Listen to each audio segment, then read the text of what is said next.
মাশাআল্লাহ, অনেক মজা হয়েছে। একটু টমেটো সস লাগিয়ে খেলে তো আর কোনো কথাই নেই। এভাবে আপনারা বানিয়ে খেয়ে দেখবেন।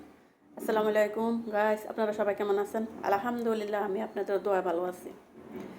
আমার আইডিতে কিছু কিছু অ্যাক্টিভ বন্ধু আছে। আমি ওদের আইডিতে গিয়ে সবসময় অ্যাক্টিভ থাকবো ইনশাআল্লাহ। সো চলেন কথা না বাড়িয়ে আজকে আমি একটা নতুন রেসিপি বানাবো।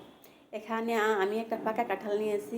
পাকা কাঁঠালটা নিয়ে কাঁঠালের কোষগুলি খুলে নিলাম। কোষগুলি খুলে কোষের সাইডে যে চিকন চিকন অংশটা থাকে ওটা আমি কেটে নিলাম। কেটে নিয়ে আমি খুব সুন্দরভাবে রোয়া রোয়া করে খুলে নিলাম। খুলে নিয়ে আমি এখানে কিছু মসুরের ডাউল, কিছু খেসারির ডাউল নিয়ে একটা পাটায় বেটে নিলাম।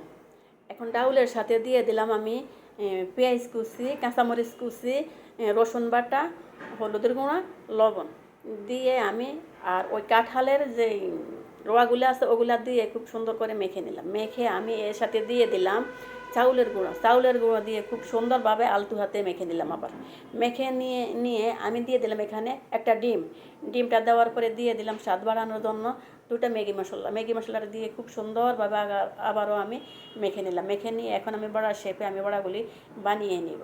এখন আমি চুলায় একটা কড়াই বসিয়ে কড়াইতে কিছু তেল দিয়ে আমি অল্প আসে আমি এই পিট করে খুব সুন্দরভাবে বড়াগুলি ভেজে নিব।